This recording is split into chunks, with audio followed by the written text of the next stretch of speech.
Ooh, it's those 4 little letters. But by now you've probably seen, encountered, or tested for the Myers-Briggs Type Indicator, or MBTI. You may simply know it as that personality test.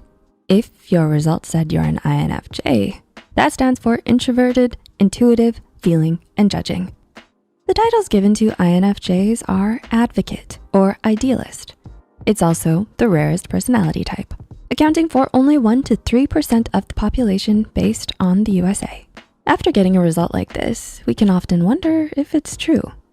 Here are a few key factors that can indicate your true INFJ-ness. Before we dive in, just wanted to mention that there has been a huge decline in mental health around the world, which is why we're so committed to creating more content than we ever have. Stay tuned, and thanks for being a part of our journey. Now let's begin. Number 1, you tend to take an all or nothing approach to life. Go hard or go home, am I right? This phrase seems to have been created for the INFJ. They really get into things, really diving passionately into achieving those big dreams they have and always valuing quality over quantity. They aren't satisfied with the superficial or casual. They seek deeper truths and authenticity. This 0 to 100 approach does unfortunately make them prone to burnout, so they need to carefully balance that drive with self-care. Number 2, everyone tends to gravitate towards you. In the strive for a deeper connection and dissatisfaction with the superficial, INFJs tend to draw in those that want to open up. There isn't a specific action or sign, but they somehow give off the vibe to others that they are open to hearing others' deepest worries, dreams, and thoughts. Being excellent listeners with the ability to communicate in an easy to understand manner doesn't hurt either.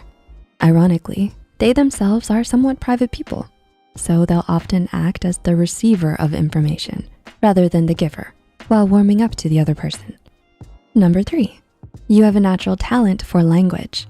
Alone time is creative time for these types. That I in INFJ does stand for introverted after all. They find their alone time enriching and entertaining, as they usually have a variety of hobbies. As speaking to others about their own feelings can be difficult, they often channel it through writing. True to form, a large number of legendary writers are INFJs, like Goethe, Dostoevsky, and Agatha Christie. Number 4, you make decisions based on your intuition, rather than clinically calculating probabilities based on past performance or track records. The INFJ critiques their environment and scores it based on how they feel directly. They fly with their gut feeling, but since they seek the core of any issue to understand it anyhow, their gut feeling is rarely wrong. Number 5, you absolutely despise interpersonal conflict. This has to do with the INFJ's altruism and insightfulness.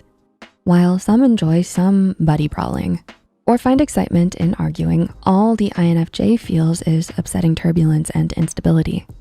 They find it easy to pick up on people's true motivations and feelings, and that makes the discord even more disturbing for them. They take responsibility for it and trying to make sense of the argument long after the immediate conflict is over to ensure that those they care about aren't hurt. Number 6, you are concerned about what others think of you. Where do you spend your time and emotion? INFJs have significant personal investments in getting to know people on a deeper level.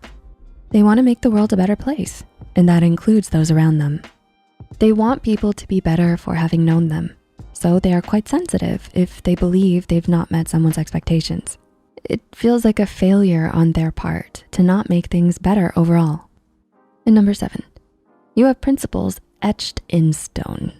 These personality types aren't about to waffle around in their beliefs and values. They have standards, they have ethics.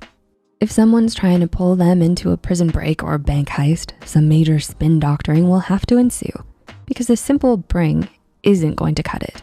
They are the ones who would argue with Darth Helmet that good is not dumb and would go against the corrupted leader even if the majority is falling in line. The INFJ will seed themselves deep within the core of a person or situation, ensuring that everything they do is meaningful and adds to their sense of purpose in life. Despite being an introvert, they'll passionately crusade to uphold their ethics and beliefs no matter the opposing force, so watch out. The INFJ may be rare, but they sure do leave an impact. How do you feel about these traits? What do you recognize, if anything? Please discuss but keep it civil, because an INFJ might wish to join in. Thanks for watching, and see you soon.